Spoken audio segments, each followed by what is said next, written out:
Hi, ಇವತ್ತಿನ ಒಂದು ವಿಡಿಯೋದಲ್ಲಿ ನಾವು ಮೇಲುಕೋಟೆ ಸ್ಟೈಲ್ ಪುಳಿಯೋಗರೆ ಹೇಗೆ ಮಾಡೋದು ನೋಡೋಣ.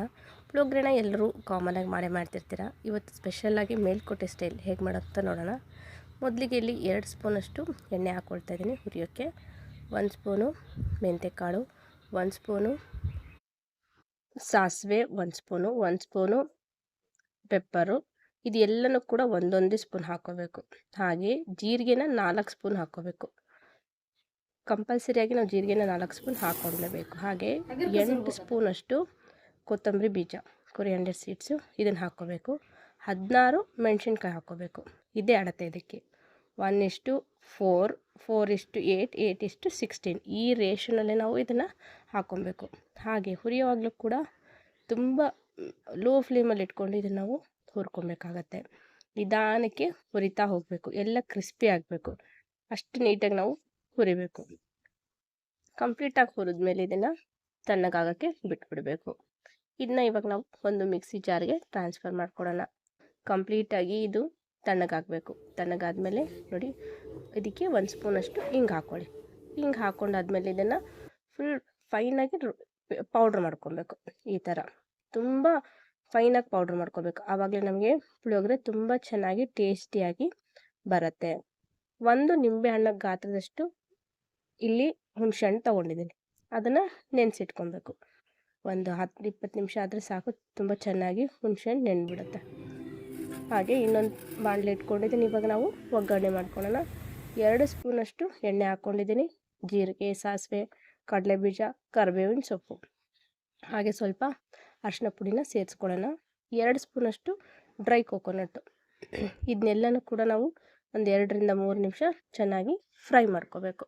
ಇದು ಫ್ರೈ ಆಗ್ತಿದ್ದಂಗೆ ನಾವು ಇದನ್ನು ಸೈಡಿಗೆ ಎತ್ತಿಟ್ಕೊಬೇಕು. ಯಾಕಂದರೆ ನೆಕ್ಸ್ಟ್ ಇವಾಗ ಸೈಡ್ಗೆಲ್ಲ ಎತ್ತಿಟ್ಕೊಂಡ್ಬಿಟ್ಟು ನೆಕ್ಸ್ಟ್ ಅದೇ ಬಾಣಲೆ ಏನಿರುತ್ತಲ್ಲ ಅದಕ್ಕೆ ನಾವು ಇವಾಗ ಕಂಟಿನ್ಯೂ ಮಾಡ್ಕೊಳ್ಳೋಣ.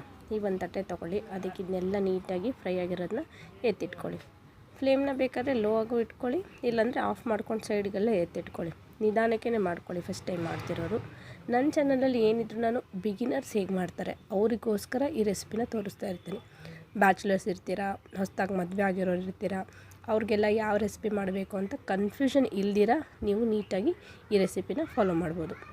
ಇವಾಗ ನೋಡಿ, ಅದು ಏನು ಎಣ್ಣೆ ಇರುತ್ತಲ್ಲ ಅದಕ್ಕೆ ಈ ಹುಣಸೆಹಣ್ಣನ್ನೆಲ್ಲ ಕಿವುಚ್ಬಿಟ್ಟು ಅದಕ್ಕೆ ರಸನ ಹಾಕ್ಕೊಳ್ಳೋದು. ಎಷ್ಟಾಗುತ್ತೋ ಅಷ್ಟು ರಸನ ಮಾತ್ರ ನೀವು ಹಾಕ್ಕೊಳ್ಳಿ. ಇವಾಗ ಮೀಡಿಯಮ್ ಫ್ಲೇಮಲ್ಲಿ ಇಟ್ಕೊಳ್ಳಿ.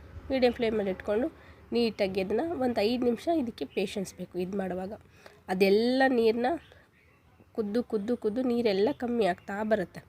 ಸೊ ಒಂಥರ ಪೇಸ್ಟ್ ಥರ ತಿಕ್ಕಾಗಿ ಆಗೋಕ್ಕೆ ಸ್ಟಾರ್ಟ್ ಆಗುತ್ತೆ. ಆವಾಗ ಆಗ್ತಿದ್ದಂಗೆ ಆ ಕಂಡೀಷನಲ್ಲಿ ನಾವು ಬೆಲ್ಲ ಹಾಕ್ಕೊಳ್ಳೋಣ.